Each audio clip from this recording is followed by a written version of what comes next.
یہاں عشق عبادت کا روپ دار لیتی ہے، انسان کی اپنی کوئی شناخت نہیں رہتی، وہ بس اپنی محبوب کی رضا حاصل کرنا چاہتا ہے، نہ زمانے کی فکر، نہ اپنا کوئی خیال، کیا لکھوا رہے ہو نہ بھائی؟ خودی کی کیا کوئی لکھوا شناخت۔ رہے ہو؟ اتنا لمبا فلسفہ! محبت کیا ہے؟ بس کوئی پسند آیا یا پسند نہیں آیا، بات ہوئی یا نہیں ہوئی، بات ختم۔ اس میں اتنا لمبا بنانے کی کیا ضرورت ہے؟ کون دیکھے گا یہ؟ اتنا بڑا فلسفہ کیوں جاڑ رہے ہیں؟ اگر تم نے محبت کو محض ایک جذبہ سمجھا ہے نا تو تم محبت کو سمجھے ہی نہیں۔ اس ویڈیو کو وہ دیکھے گا جو محبت کے بارے میں جاننا چاہتا ہے۔ جی تو عشق وہ سفر ہے جو آنکھوں کی دیدار سے شروع ہوتا ہے اور پھر دل کی گہرائیوں تک چلا جاتا ہے اور پورے وجود کو لپیٹ میں لے لیتا ہے۔ عشق لفظ عاشقہ سے نکلا ہے جو عربک اوریجن ہے۔ اس سے مراد وہ جڑی ہوئی ہے جو کہ ایک درخت کو اس طرح سے لپیٹ لیتی ہے کہ جب تک اسے ختم نہیں کرتی تب تک اس کا جان نہیں چھوڑتی۔ یوں ہی تو غالب نے نہیں فرمایا تھا کہ عشق نہیں آسا، بس اتنا ہی سمجھ لیجئے ایک آگ کا دریا ہے اور ڈوب کے جانا ہے۔ آج ہم عشق کے 7 درجات پڑھیں گے، عشق کے 7 درجات پڑھیں گے، عشق کے 7 کیفیات پڑھیں گے، عشق کے 7 احساسات پڑھیں گے۔ مجھے امید ہے کہ آج کی ویڈیو آپ کو بہت پسند آئے گی۔ آج کی ویڈیو کے بعد آپ عشق کو سمجھ سکیں گے کہ عشق ہے کیا چیز، محبت ہے کیا چیز۔ عشق کا پہلا درجہ ہوتا ہے دلکشی۔ جب انسان اپنے سامنے ایک حسین شکل کو پاتا ہے، آنکھیں ملتی ہے، دل دھڑکنا بھول جاتا ہے، وجود میں کرن سا دوڑنے لگ جاتا ہے اور انسان سمجھتا ہے کہ دنیا کا تمام تر حسن ایک حسین چہرے میں مجسم ہو چکا ہے، پوری دنیا باقی عام لگنے لگ جاتی ہے، بس ایک شکل خاص ہوتا ہے، اسے دلکشی کہتے ہیں۔ اس میں عاشق کا بس ایک ہی مقصد ہوتا ہے کہ بس وہ دیدار کرے۔ محبت کا سب سے خوبصورت لمحہ یہی ہے، یہ محبت کی شروعات ہے لیکن بے تحاشا خوشی میں رکی ہوئی ہے کہ نہ کوئی امید نہ کوئی افسوس، بس ایک نظر دیکھنے کی خواہش۔ جیسے پیر نصیر الدین شاہ صاحب فرماتے ہیں نا، ان کے انداز کرم ان پہ وہ آنا دل کا، ان کے انداز کرم ان پہ وہ آنا دل کا، ہائے وہ وقت وہ باتیں وہ زمانہ دل کا۔ وہ محبت کی شروعات وہ بے تہا خوشی، وہ محبت کی شروعات وہ بے تہا خوشی، دیکھ کر ان کو وہ پھولے نہ سمانا دل کا۔ انس، جب انسان اپنے محبوب سے مانوس ہو جاتا ہے، وہ اس کے لب و لہجے سے، اس کی خوبصورتی سے، اس کے کردار سے مانوس ہو جاتا ہے، جب وہ زیادہ سے زیادہ وقت اپنے محبوب کے ساتھ گزارنا چاہتا ہے، دل اس سے بار بار ملنے کی خواہش کا اظہار کرتا ہے، تو اسے انس کہتے ہیں۔ انگلش میں ہم اسے لیمبرنس کہتے ہیں، اسے انفیچویشن کہتے ہیں، کہ جب آپ کو ابھی محبت ہوئی نہیں ہے لیکن آپ اپنے محبوب کے ساتھ جس سے آپ کا دل لگا ہے، آپ اس کے ساتھ زیادہ سے زیادہ وقت گزارنا چاہتے ہیں، اس چیز کو انفیچویشن، لیمبرنس یا انس کہتے ہیں۔ یہ بڑی خوبصورت کیفیت ہے کہ آپ کا دل، نہ تو آپ اس کو زندگی بھر کے لیے چاہ رہے ہیں، نہ آپ اس سے انکار کر سکتے ہیں کہ وہ ہمیں اچھا لگتا ہے۔ اس پر بڑا خوبصورت شعر ہے کہ جب دل بے ٹھکانے ہو جائے، جب ایک کنفیوژن کا شکار ہو جائے، نصیر الدین شاہ صاحب فرماتے ہیں کہ میرے پہلو میں نہیں آپ کی مٹھی میں نہیں، میرے پہلو میں نہیں آپ کی مٹھی میں نہیں، بے ٹھکانے ہے بہت دل سے ٹھکانا دل کا۔ جب انسیت شدت اختیار کر لیتی ہے تو یہ محبت کو جنم دیتی ہے، جب بات چند لمحوں کے ساتھ کی نہیں بلکہ پوری زندگی ساتھ گزارنے پر آ جاتی ہے تو اسے محبت کہتے ہیں۔ محبت کی مختلف ڈیفینیشن ہے لیکن جو مجھے سب سے زیادہ پسند ہے، ہمارے ایک استاد نے ہمیں بتایا تھا کہ جب انسان اپنے تمام خواہشات، اپنی تمام زندگی، اپنے تمام خواب ایک گٹھلی میں باندھ کر ایک انسان کے پاؤں میں رکھتا ہے، اس کے سپرد کر دیتا ہے، اسے محبت کہتے ہیں۔ یہ وہ کیفیت ہے کہ جب انسان چاہتا ہے کہ اس کی پوری زندگی، اس کی خوشی، اس کا غم، اس کا رونا، اس کا سونا، اس کا ساتھ رہنا، اس کا ہنسنا، سب کچھ ایک انسان کے ساتھ، وہ اس انسان کے ساتھ زندگی بتانا چاہتا ہے، اس انسان کے لیے جان دینا چاہتا ہے، وہ انسان اس انسان کا ہو جاتا ہے۔ اسے غالب صاحب فرماتے ہیں نا، محبت میں نہیں ہے فرق مرنے اور جینے کا، اسی کو دیکھ کر جیتے جس کا پھر پیدا ہے۔ کہ محبت میں آپ کا مرکز حیات ایک ہی انسان ہو جاتا ہے، اس انسان کے ساتھ اپنی زندگی گزارنا ہے۔ دیکھیں ہم نے پڑھا نا، دلکشی میں آپ دیکھنا چاہتے ہو، انس میں آپ وقت گزارنا چاہتے ہو، محبت میں آپ زندگی گزارنا چاہتے ہو، آپ زندگی اس کے نام کرنا چاہتے ہیں۔ جیسے فیض احمد فیض صاحب فرماتے ہیں، دونوں جہان تیری محبت میں ہار کے، وہ جا رہا ہے کوئی شب غم گزار کے، دونوں جہان تیری محبت میں ہار کے، دونوں جہان تیری محبت میں ہار کے، وہ جا رہا ہے کوئی شب غم گزار کے۔ عقل مند لوگ یہاں پر رک جاتے ہیں۔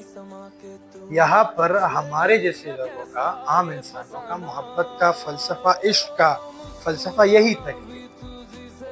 اس سے آگے جو ہے وہ بہت خطرناک ہے، اس سے آگے جو آنے والا ہے اس میں ہر چیز کا اختتام ہو جاتا ہے۔ دنیا میں ایک ہی انسان، اس کی عقیدت، اس سے چاہت، اس کی عبادت، اس کے لیے جنون، اسی کے لیے مرنا، یہ عشق کے آگے کے مرنا۔ عقیدت، یہاں پر آتے ہی میرا قلم خاموش ہو گیا، کیونکہ اب تک ایک عاشق کو محبت میں خواہشات اور تمنائیں میسر ہیں، لیکن عقیدت میں تمام خواہشات، تمام مطالبے، تمام مقاصد ختم ہو جاتے ہیں۔ ایک عاشق اپنے محبوب کو عزت و بلندی کی مقام پر رکھتا ہے، اس کی عقیدت کرتا ہے، اس سے عزت اور احترام کرتا ہے۔ اب عاشق کی بات صرف بات نہیں، اصول بن چکی ہے، وہ عاشق کا مرید بن چکا ہے۔ شاعر فرماتے ہیں نا کہ تمہارے لیے کچھ ایسی عقیدت دل میں ہے، تمہارے لیے کچھ ایسی عقیدت دل میں، اپنے ہاتھوں میں دعا و سودا ہے، کہ اب برابری کا ساتھ نہیں ہے۔ اب تک عاشق محبوب کا ساتھ چاہتا تھا، اس کے ساتھ وقت بتانا چاہتا تھا، لیکن اب محبوب بلندی پر چڑھ چکا ہے، اس کا عزت اور احترام عاشق پر فرض ہو چکا ہے، وہ اسے عزت کی نگاہ سے دیکھتا ہے اور اس کی عقیدت میں مبتلا ہو جاتا ہے۔ عقیدت سے آگے جو اسٹیپ ہے وہ اس سے بھی شدید تر ہے، اس کا نام ہے عبادت۔ عبادت، اب عشق عبادت کا روپ دار ہوتی ہے، نہ عاشق کی اپنی کوئی شخصیت، نہ زمانے کی فکر، یہاں پر عاشق کی اپنی شخصیت ختم ہو جاتی ہے اور معشوق اور محبوب بلندی کی مرتبے پر چڑھ جاتا ہے، وہ مرتبہ کہ جہاں پر معشوق کی خواہش، معشوق کی پسند، معشوق کا حکم قانون ہوتا ہے۔ عاشق اپنی شخصیت، اپنی پسند، اپنی ہر چیز محبوب کے مطابق ڈال لیتا ہے۔ یہاں پر دنیا کی کسی بھی چیز کی کوئی فکر نہیں، نہ کوئی رسم و رواج، نہ کوئی رید و روایت، نہ کوئی لوگ، نہ کوئی رشتہ دار، نہ کوئی زمانہ۔ فکر ہوتی ہے تو بس ایک محبوب، کیونکہ انسان اس کو پوجنے لگ جاتا ہے، اس کی خواہش کو پوجنے لگ جاتا ہے۔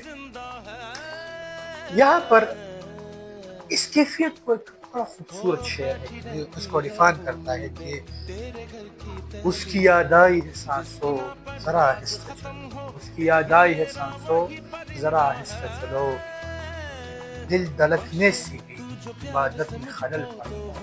دوبارہ سنیں کہ اس کی یاد آئی ہے سانسو ذرا آہستہ چلو، دل دھڑکنے سے بھی عبادت میں خلل پڑا۔ یہ عبادت کا جو ہے، انسانی خواص کا جو ہے نا، انسانی حواس خمسہ کا، انسان کے دماغ کی جگہ پر موجودگی کا یہ آخری کنارہ ہے، بلکہ اس میں بھی تقریباً ختم ہو چکا ہوتا ہے انسان کا اپنا دماغ، اپنی شخصیت وغیرہ، لیکن اس سے آگے جو مرحلہ ہے وہاں پر شاید انسان عام انسان نہیں رہتا. یہ وہ کیفیت ہے کہ جب دل و دماغ انسان کے کنٹرول سے فارغ ہو جاتا ہے، جب انسان کا کنٹرول اس کے دل و دماغ سے نکل جاتا ہے، جب وہ مجنون بن جاتا ہے، جب وہ گلیوں گلیوں پھرتا رہتا ہے، اسے ہر چیز میں محبوب کی شکل، محبوب کا کردار نظر آتا ہے. پیڑ پودے، درخت، پانی، چشمے، ہر چیز، ہر ماحول، ہر جگہ اسے اپنا محبوب نظر آتا ہے. گلیوں میں پھرتے اس کی خوشبو ڈھونڈتے، اس کی آواز سنتے، اس کے اپنے گرد موجود ہونے کے احساس کو محسوس کرتے پاگل بنا کرتا ہے. دنیا اسے پاگل کہتی ہے، لیکن حقیقت میں وہ میں سے نکل کر ان میں، محبوب میں چلا گیا. آپ کو کہانی یاد ہوگی، ایک مرتبہ جب لیلا کے در پر مجنو گیا، اس نے دروازہ کھٹکھٹایا، اندر سے آواز آئی، کون؟ اس نے کہا مجنو. اس نے کہا تمہارا یہاں کوئی جگہ نہیں ہے. دوبارہ وہ آیا، آواز آئی، کون؟ جواب میں مجنو. کوئی جواب نہ ملا. پھر آیا، وہی سوال وہی جواب، کون؟ مجنو. کون؟ مجنو. آخر میں جب مجنو آتا ہے، دروازہ کھٹکھٹاتا ہے، اندر سے آواز آتی ہے، کون؟ تو مجنو جواب میں کہتا ہے کہ تم. جب عاشق خود سے نکل کر محبوب کی شخصیت میں چلا جاتا ہے، جب اس کی حواس کام چھوڑ دیتے ہیں، اسے ہر چیز میں محبوب نظر آتا ہے، تب اسے جنون کہتے ہیں. اس کیفیت کو نا ایک شعر بڑا خوبصورتی سے ریپرزینٹ کرتا ہے کہ جب سے تو نے مجھے دیوانہ بنا رکھا ہے، جب سے تو نے مجھے دیوانہ بنا رکھا ہے، سنگ ہر شخص نے ہاتھوں میں اٹھا رکھا ہے. پتھروں آج میرے سر پہ برستے کیوں ہو، پتھروں آج میرے سر پہ برستے کیوں ہو. میں نے تم کو بھی کبھی اپنا خدا رکھا ہے. جان دینے کی اجازت بھی نہیں دیتے ہو، جان دینے کی اجازت بھی نہیں دیتے ہو، ورنہ مر جائے ابھی مر کے منا لیتے ہو. عشق کا آخری درجہ یعنی موت، جب انسان کا جسم بھی ختم ہو جاتا ہے. اس کی شخصیت تو پہلے گئی ہوئی ہے، جب اس کا جسم بھی ختم ہو جاتا ہے، جب وہ اپنے آپ سے نکلتا ہے، پہلے دل کو کھوتا ہے، پھر دماغ کو کھوتا ہے، پھر شخصیت کو کھوتا ہے، پھر اپنے وجود سے ہی بیزار ہو جاتا ہے. جب وہ محبوب کی شخصیت میں رچ بس کر تحلیل ہو جاتا ہے، اسے موت کہتے ہیں. یہ دنیا کی نظر میں یہ ایک ہار ہے، دنیا کی نظر میں یہ اختتام ہے، لیکن ایک عاشق کا یہی مقصد ہے کہ وہ اس جسم سے چھٹکارا پالے. اس کی روح ہواؤں میں، پانی میں، پھلوں میں، خوبصورتی میں، پھولوں میں، ہر چیز میں بکھر جائے. شاید تب وہ محبوب سے مل جائے، کبھی کسی خوبصورت پھول کی شکل میں، کبھی کسی خوبصورت ہوا کی شکل میں، کبھی کسی ایک پل کی شکل میں، کبھی ایک آنسو کی شکل میں، کبھی کسی یاد کی شکل میں. موت کو سمجھے ہے غافل اختتام میں زندگی، موت کو سمجھے ہے غافل اختتام میں زندگی. یہ ہے شان زندگی، صبح دوام ہے زندگی. عشق کا کتاب بند، کیونکہ موت ہی عشق کی آخری منزل ہے، اور موت ہی اس کا اختتام اور اس کی تکمیل ہے.